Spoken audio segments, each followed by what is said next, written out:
Bonjour, bonjour les Hello, amis. salut les entrepreneurs. Aujourd'hui, on se retrouve pour notre série des interviews d'entrepreneurs en couple où on a l'honneur d'accueillir Laetitia, Betty, parce que je commence par les femmes. Normal. voilà. Quand même. Et Geoffrey. Merci Bonjour à tous. tous les deux. Merci à vous Merci. pour votre invitation. D'avoir accepté. Vous allez avoir donc l'honneur de connaître leur histoire, de connaître leurs conseils, de nous dire ce qu'ils vivent dans le quotidien. Ils vont pouvoir vous donner plein de pépites et plein de conseils que vous allez pouvoir mettre en place. Alors, on a le plaisir de partager le cercle d'excellence de Martin Latulippe. On se retrouve en immersion au Portugal. Oui. Dans Un beau lieu, soleil, Ouais. beau cadre. voilà, Très beau magnifique. Et avec des gens merveilleux dont évidemment ils font partie. Donc on va commencer, on va pas les présenter, ils vont se présenter eux-mêmes. Tout ce que je sais c'est que ce sont des entrepreneurs à fort talent et des humains extraordinaires qu'on apprécie beaucoup, même si on se connaît pas depuis très longtemps au final. Bah oui, c'est vrai. Hein, voilà. Mais franchement, je leur disais avant Il ne l'interview suffit pas de connaître les gens depuis très longtemps pour savoir si C'est ça. c'est des bonnes On personnes. a vite connecté en fait. Voilà. Bonne vibration. Voilà. belle vibration. Donc, je vais vous laisser vous présenter. Vous le ferez mieux que je le ferai. Et puis ensuite, la question qui suivra, ça sera d'où vous est venue cette idée de travailler en couple. En quoi c'était important pour vous? Ouais, ok, avec plaisir.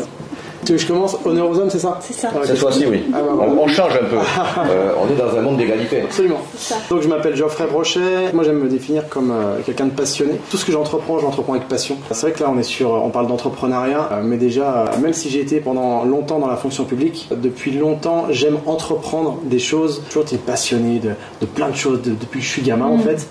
Et c'est vrai que j'aime me définir par cette valeur de la passion en fait. Et cette passion, eh bien, je la retransmets aujourd'hui dans l'académie de puissance mentale, où on y forme bien principalement des coachs en préparation mentale à travers toute la francophonie. Et ça, c'est ce qu'on vit maintenant. Mais il y a eu un long parcours avant ça, et notamment avec 15 ans de fonction publique, où j'ai été pendant 15 ans fonctionnaire de police, 10 ans en unité opérationnelle, et puis à peu près 5 ans en formation. Formateur spécialisé en préparation mentale, spécialisé en technique d'intervention, maniement des armes, enfin bref, tout ça qui fait que on vous expliquera aussi comment on a tiré de cette expérience pas mal de choses pour nous aider dans l'entrepreneuriat.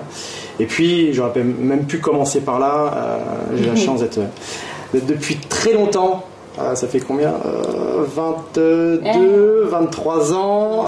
À un moment, on dit plus de 20 ans. Ouais, c'est ça. Plus. Qu'on est ensemble avec Betty. C'est rare. Ouais. C'est vrai, de plus en plus. Bravo. Bah ouais, mais c'est. Alors c'est vrai que des fois les gens me disent waouh, plus de 20 ans. Mais attention, il y a eu des hauts, il y a eu des bas, il y en a toujours, c'est normal. C'est ce qu'on appelle l'équilibre. On a eu ensemble 2 enfants, 11 ans et 13 ans, Lucas et Robin. Donc voilà comment me définir rapidement. Je te repasse le micro. Le micro virtuel. Micro virtuel. Alors moi je suis Betty Brochet, la femme de Geoffrey Brochet. Donc je travaille avec Geoffrey dans l'académie de puissance mentale. Ma première mission dans l'académie c'est de gérer l'équipe parce qu'elle grandit à vitesse grand V et il faut quelqu'un qui gère l'équipe. Et ma deuxième mission c'est de développer le pôle énergétique parce qu'on se rend compte que nos coachs ont besoin aussi de travailler sur eux-mêmes en profondeur et d'aller libérer certains dossiers, certaines énergies qui ont cristallisé avec le temps. Et donc pour qu'ils puissent optimiser leur performance en tant que coach et accompagner vraiment les personnes de manière plus puissante. L'énergétique en fait arrive à ce moment-là pour vraiment qu'ils développent une partie d'eux qui était jusque-là pas encore révélée. Donc voilà comment j'interviens dans l'académie. Et donc moi, aussi, je suis sortie de la fonction publique, cette belle prison dorée, où on a réussi à trouver la clé. Oui, donc, c'est possible. Oui, c'est possible. C'est tout à fait possible, parce que tous les deux, on a une grande valeur liberté.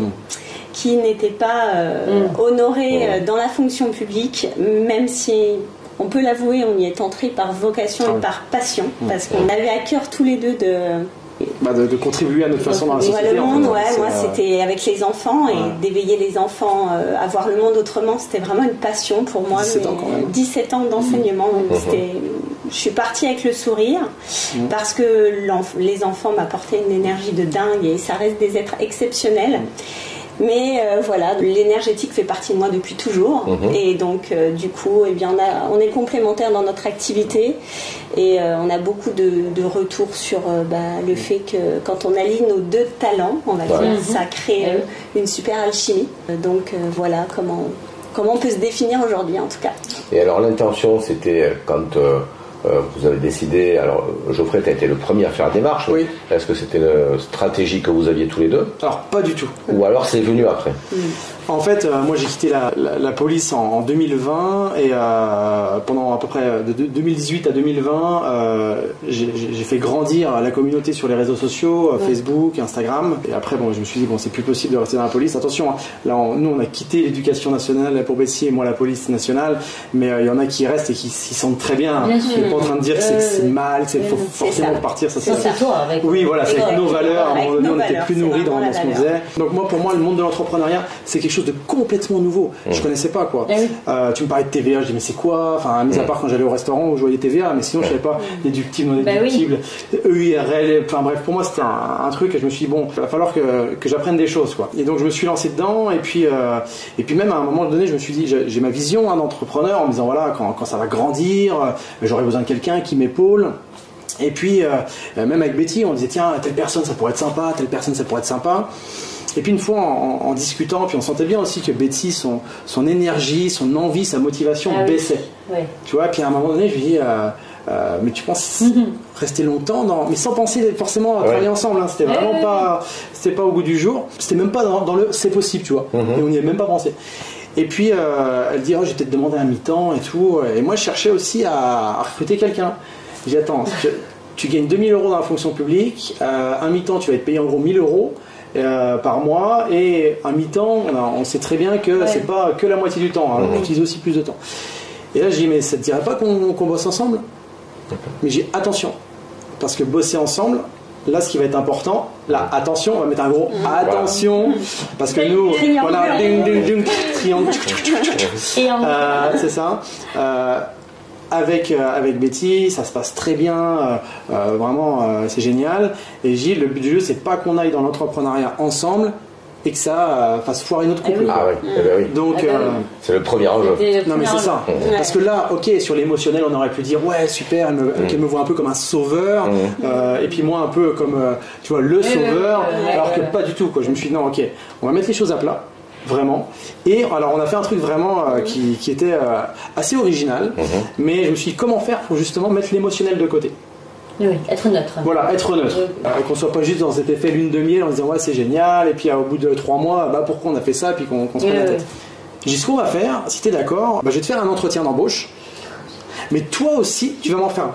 Et attention, ça va être très simple, c'est on enlève l'émotionnel, quelles sont les raisons pour lesquelles tu veux travailler avec moi.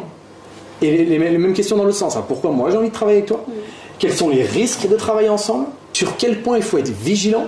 Et comment on va faire aussi pour que chacun ait aussi son autonomie, puisse s'épanouir de son côté. Et là, au départ, je me suis dit, bon, je l'ai pas forcément dit, mais j'espère qu'elle va jouer le jeu. Mais c'est aussi un test. Parce que ça soit pas non plus waouh, l'effet brillant. Quoi. Oui, bien joué. Et là, quand elle est revenue avec sa petite feuille, tout rempli et tout, je me suis dit, c'est bon, ça commence bien. L'embauche est presque faite. En tant que bon élève. Voilà, c'est ça. Elle a fait son truc. Absolument. Bon, voilà. Institutrice pendant 17 ans, voilà. Ça, elle a fait son truc. Et pour le coup, ça nous a vraiment permis de bien structurer dès le départ, de mettre l'émotionnel à côté. Et puis aussi, on est parti sur quelque chose en se disant, n'oublions pas que les premiers mois, on va être aussi en sorte de formation entre nous deux. C'est-à-dire que là, on n'est plus qu'un couple, on est aussi des entrepreneurs. Donc nous, c'est très simple. Moi, j'ai quitté la police en disponibilité avec 0 de salaire. Et Betty, disponibilité, 0 de salaire. Un enjeu financier. Un enjeu financier. Et de vrais entrepreneurs. Ah bah pour le coup, on pouvait pas mieux faire. Ça me rappelle ce que j'ai fait quand j'étais à la banque. Moi, j'ai créé il y a 20 ans pile, dans les mêmes conditions. Et c'est vrai qu'on n'a pas de bouée de sauvetage là. Non. Voilà. Mais c'est aussi ça l'enjeu. Enfin, c'est aussi parce que si tu as la bouée de sauvetage, oui, c'est challengeant. Et puis, certainement comme vous, on a des crédits de maison, on a 2 enfants scolarisés qui ont des loisirs. Donc c'est bien beau que papa et maman fassent leurs rêves, mais à un moment, il faut les nourrir. Il faut les nourrir les petits loulous. Au départ, en mode survie. C'est ça. Donc c'est aussi des questions de choix. Donc est-ce qu'on va changer la voiture? Oui, non. Est-ce qu'on va aller en vacances? Oui, non. Si on va en vacances, où est-ce qu'on va? C'est des vraies questions tout ça. Et on se pose quand on fait ça. Parce qu'on sait dans quel état d'esprit, après la préparation, on se prépare mentalement pour le coup à qu'est-ce qu'on va rencontrer. Donc ok, il y a le rêve. Mais quelles embûches on peut rencontrer. Et ça demande vraiment de la lucidité. Je pense que c'est ma perception en tout cas. Je ne sais pas si tu es d'accord, mais le fait d'avoir mis ça en avant, ça a permis quand même de... L'entretien, enfin le pseudo, ça a été Alors toi, décisif. Betty, l'entretien que tu as fait à Geoffrey, comment ça s'est passé? Comment tu l'as validé?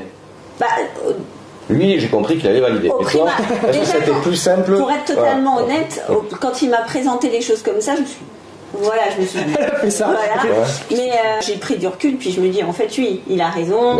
Il faut couper l'émotionnel. Là, on joue quand même notre avenir. Donc, donc j'ai joué le jeu.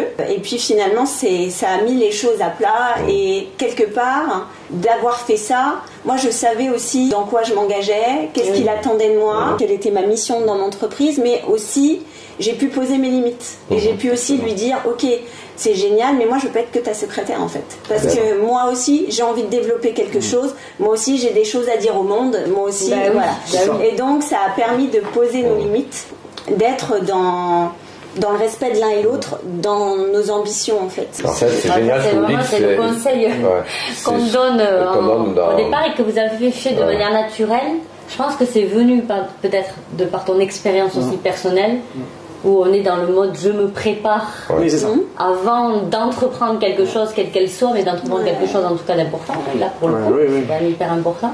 Donc tu te dis s'il n'y a pas de structure en gros. Ah bah ça foire. Structure, méthode. C'est ça. Voilà. Et cœur.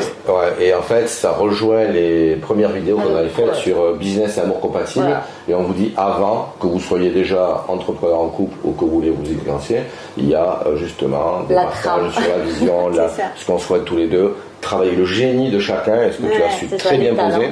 Sinon, à un moment donné, il y a énormément de frustration. Exactement. Et nous, on a eu l'idée de créer ce programme parce qu'on accompagne beaucoup d'entrepreneurs qui sont en couple et souvent, il y en a un qui est en dessous de l'autre. C'est ça. Et ça ne matche pas. Et donc, ce boulot n'est pas fait au départ. C'est très rare que ce soit fait de manière assez naturelle en tout cas. C'est fait des fois un peu dans un timing un peu décalé. Parce qu'on se rend compte qu'il y a quelque chose qui bloque, tu vois. Moi, je trouve ça génial de l'avoir fait de manière au départ. C'est vrai que déjà dans notre couple, moi ce qui est important, c'est que chacun ait son autonomie. Nous, le but, c'est de rester encore ensemble le plus longtemps possible. Mais si jamais un jour il m'arrive quelque chose, le but, c'est qu'elle sache se démerder en fait. Qu'elle sache se débrouiller, qu'elle ne soit pas dépendante de moi. Et inversement, que je ne sois pas dépendant d'elle. Donc là, dans l'entreprise, c'est la même chose en fait. Je dis ok. Et effectivement, on en avait discuté. Elle dit moi, je suis là pour t'aider tout ce qui est comptabilité au début, secrétariat, tout ça. Mais j'ai envie aussi de prendre de plus en plus de place et c'est ce qui est en train de se passer, peut-être même plus vite que prévu, parce qu'on a vite délégué on avait vu ça avec toi, parce que alors nous on a eu cette chance aussi, on a mis énormément d'actions en place, on est des gros bosseurs, faut pas dire que ça arrive comme ça, on peut avoir du talent, faut travailler, ça n'existe pas, on est d'accord. C'était pendant un moment du 6 à 7 jours sur 7 et c'est vrai qu'à un moment donné je me suis dit mais comment faire pour piloter ma boîte quoi. Déjà combien on se paye, quel est le statut de Betty, comment faire, et c'est là qu'on m'avait donné ton contact Gérard et moi j'ai adoré parce que justement ça nous a permis j'aime bien ton terme, c'est piloter la boîte. Ça a vraiment permis ça et ça nous a mis sur les bons rails et maintenant on est lancé quoi. Alors ça n'empêche pas qu'on t'appelle aussi de temps en temps pour plaisir, driver, bien sûr. Voilà, mais c'est vrai que honnêtement si on n'avait pas eu ce point de départ là pour nous, je serais encore en train de me dire combien je me paye, combien Betty. Ça a installé une fluidité. Et du coup on a libéré la charge mentale et ça nous a permis aussi de recruter plus rapidement que ce qu'on aurait pensé. Là, pour le coup, aujourd'hui, on a une personne qui travaille avec nous, on a 2 personnes qui travaillent avec nous. On les a recrutées suite aux échanges qu'on avait eus. Et du coup, ça a permis à Betty de se libérer de ça et de développer, du coup, son pôle énergétique. Et la demande augmente, elle est beaucoup plus épanouie parce que même si la compta ça la dérange pas, c'est pas sa zone de génie. Je me souviens de cette conversation qui était au mois d'octobre, je crois, où c'est vrai qu'en énergie ça commençait à t'user et c'est normal parce que tu avais des idées à faire autre chose. Et en fait, c'est toujours la même question. Si je délègue, qu'est-ce que je gagne en valeur, en temps et vous l'avez mis en application, c'est top. Pour moi, c'est une très belle expérience qu'on a faite ensemble. Et alors, est-ce que vous avez eu des craintes ou des peurs quand vous avez décidé de bosser ensemble Ou maintenant quand il y a un step à passer parce que là des fois on est dans des paliers, est-ce qu'il y a des choses qui remontent? C'est souvent, je sais pas si tu peux compléter par rapport à ça ou si tu confirmes en tout cas, mais c'est une sorte de positionnement. où est-ce qu'on se positionne dans l'entrepreneuriat, dans le couple et tout ça, un petit peu ta place finalement et aussi ma place par rapport à un petit peu comme quand on est dans le cercle. Ouais, quand on est en couple, aussi, parce que faut pas oublier que Geoffrey, c'est quand même la tête d'affiche de la puissance mentale. C'est ça.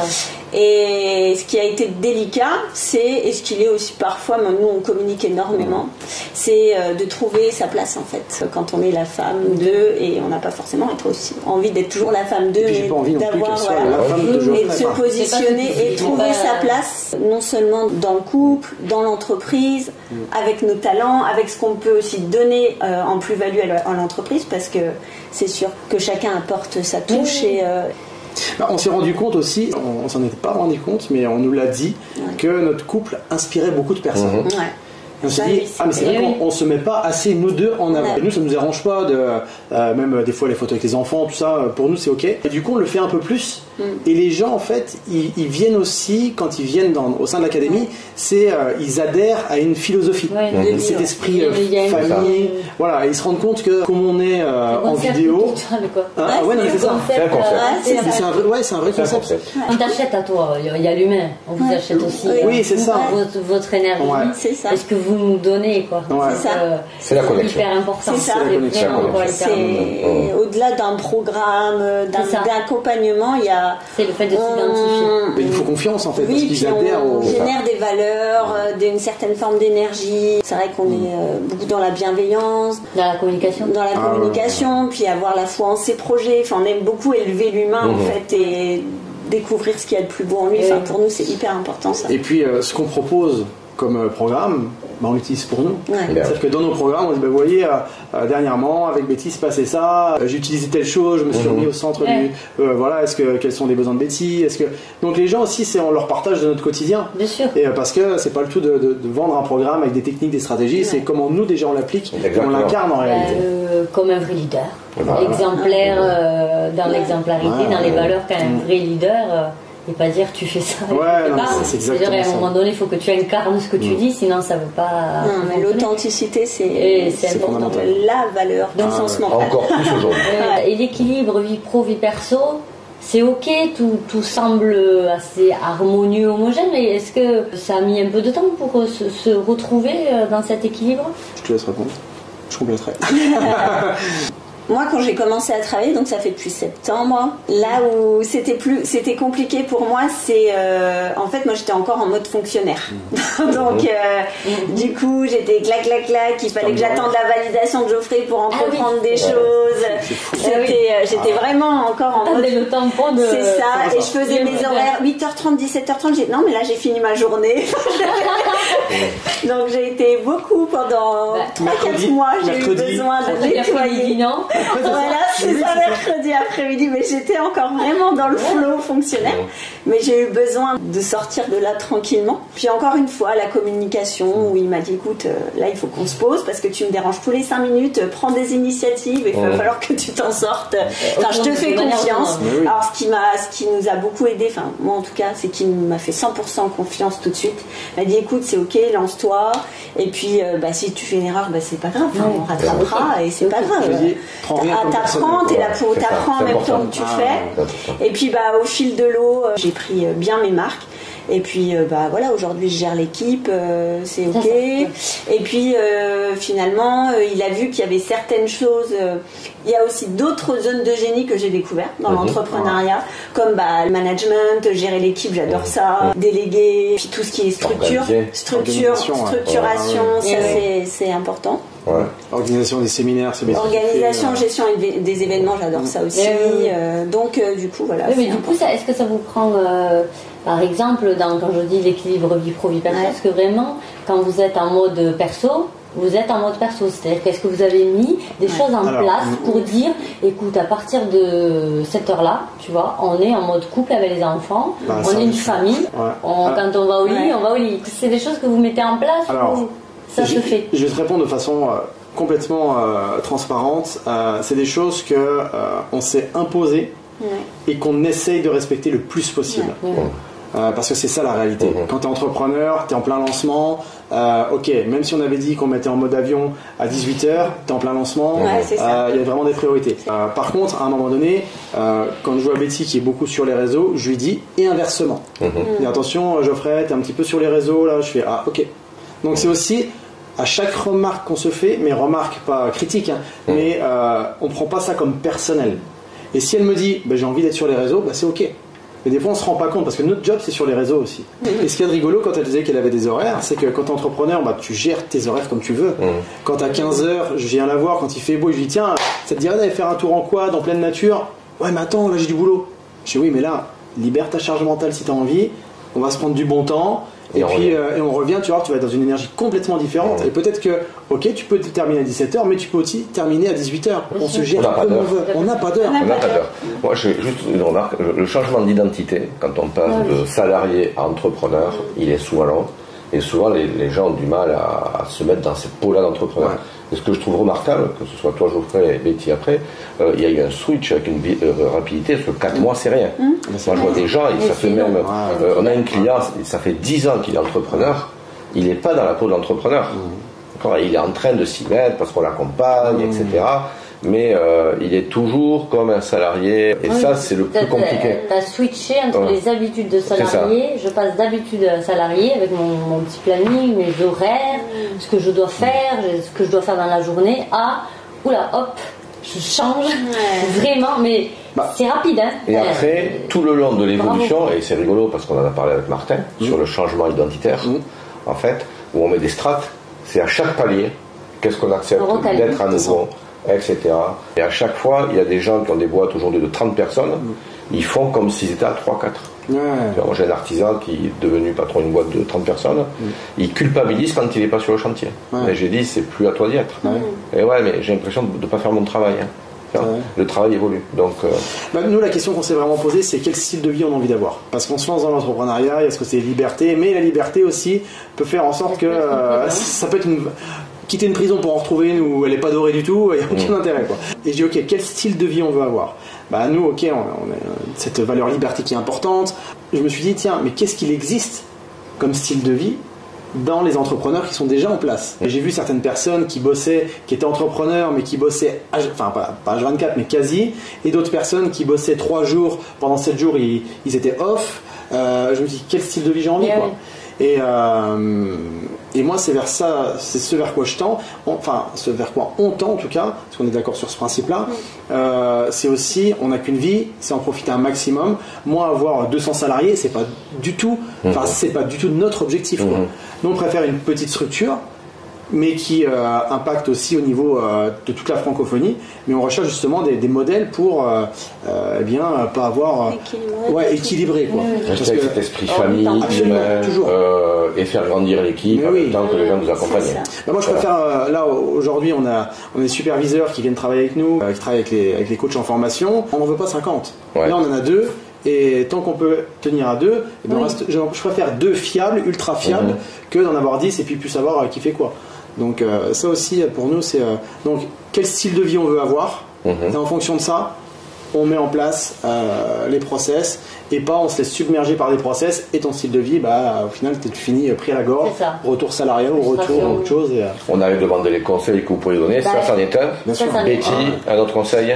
Oui, j'allais venir justement par rapport à l'idée que j'ai switché rapidement. Je pense que le plus important pour switcher, c'est d'écouter les feedbacks comme on dit en coaching. C'est-à-dire que c'est, à un moment donné, on se fait coacher par quelqu'un ou accompagner qui nous dit si tu veux évoluer, ça serait pas mal que tu passes par là. Et il y a un moment donné, il faut se poser avec soi-même et s'écouter et dire ok, ça me fout la trouille, mais si je veux vraiment évoluer et changer et aller vers ma vision de l'entreprise, ma vision de vie, il va falloir que je dépasse un peu tout ça, et c'est ok en fait. Alors moi, la chance que j'ai, c'est que je suis accompagnée, soutenue, mais quand on est en couple en général, c'est aussi moi je lui dis écoute, là je suis dans une période un peu d'instabilité, je sais que j'ai un cap à se passer, j'aurais besoin d'un peu plus de soutien, mais après je suis sûre que je vais sortir d'un truc, et après je vais être beaucoup plus performante et plus équilibrée dans l'entreprise. Mais être à l'écoute de ce qu'on peut nous dire à l'extérieur, et chercher toujours à évoluer, même si ça nous fait peur. c'est ok parce que ça fait partie du process et après on grandit de ça et c'est ça qui fait qu'on switch rapidement en fait. Et c'est une peur qui est saine, qui alimente le moteur. C'est de ne pas avoir peur qui est dangereux en fait. Oui. C'est ça. Le jour où tu n'as plus peur, pose-toi des questions. Ouais, c'est que, alors soit c'est justement quelque chose qui n'est pas assez challengeant, ou c'est parce que tu as perdu la raison et tu fonces comme. On n'a pas conscience. En fait, quand on n'a pas peur, mais c'est une peur saine, parce qu'il peut y avoir la peur paralysante qui empêche de prendre des décisions. Et on le voit aussi, hein. C'est bien parce que votre place, vous l'avez très bien identifiée. Et aujourd'hui, Betty, tu es très performante au moment où tu es. Parce que j'entendais, je serais plus performante. Tu es très performante au moment où tu es. Et dans ta croissance personnelle reliée à Geoffrey. Et après, plus on s'ouvre, plus effectivement le spectre s'élargit et la puissance. Mais c'est pas où je parle de puissance. Ça me fait penser à la discussion qu'on avait eue justement quand on devait déléguer. Oui. Parce que moi, je me dis, ok, déléguer, ça va nous coûter de l'argent. Tu me dis, ouais, mais attends. Qu'est-ce que ça va te rapporter si tu délègues? Ok, ça va coûter de l'argent, mais à côté, Betty, elle va pouvoir se développer, donc elle va rapporter aussi, etc. Autant au niveau personnel qu'au niveau professionnel. Et là, pour le coup, Betty parle de coaching. Quand on avait fait avec toi, c'était du coaching. Ça nous a permis de prendre du recul et se dire, ah ok, mais sans être coaché, je pense que j'aurais pas délégué maintenant. Et donc, du coup, j'aurais pas eu cette vitesse cette croissance on croit que c'est un coût d'ailleurs. En fait, tu achètes du temps. C'est un investissement. Et tu investis dans quelqu'un, tu achètes du temps en fait pour récupérer. Toi, elle ou lui a donc ce talent pour le faire, a une valeur certaine, c'est sûr, évidemment. Mais vous avez une autre valeur et une autre. Voilà.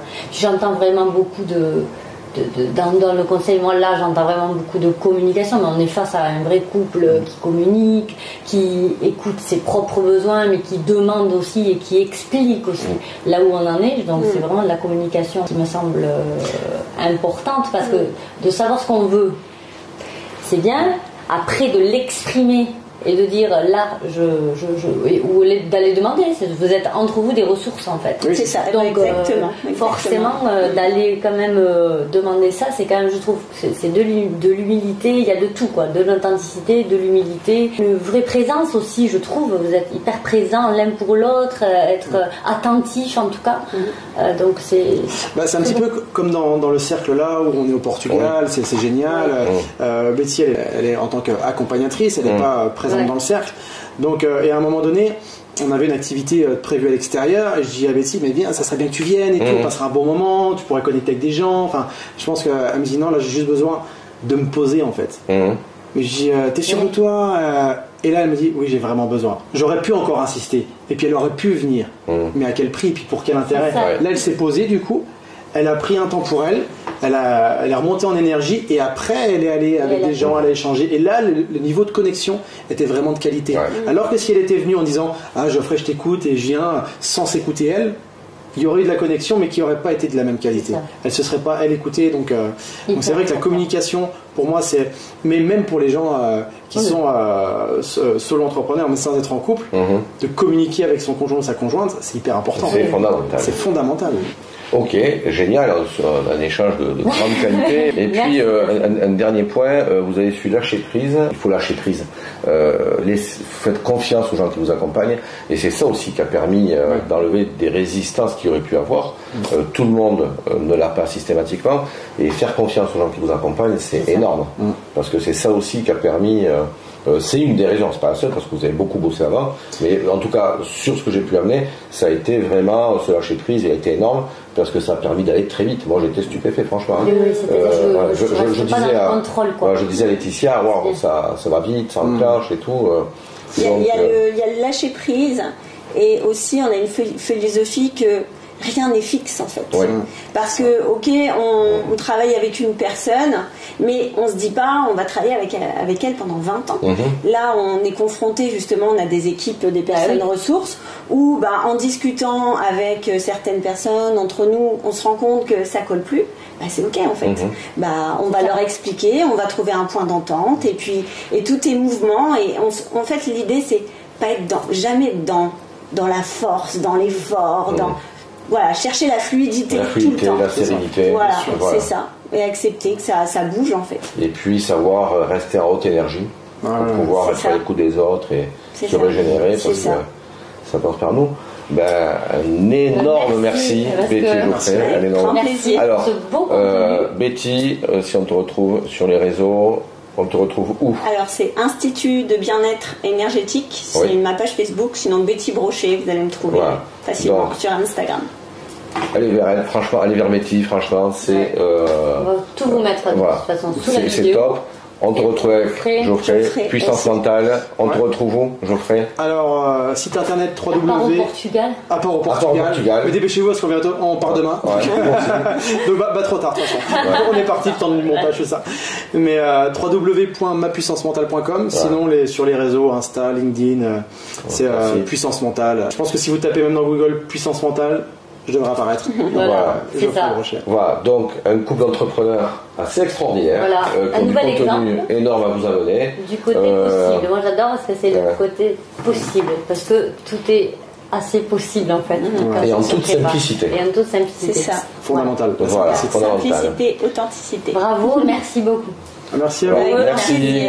Partagez la vidéo, faites diffuser et vous aurez tout ce magnifique exemple que nous ont offert Geoffrey et Betty. Et nous, on vous dit une nouvelle surprise, une nouvelle interview, mais on vous dit pas encore qui. D'ailleurs, ils vont bientôt arriver. Ciao. On va faire l'échange. À bientôt les amis. Ciao. Bye. Bye.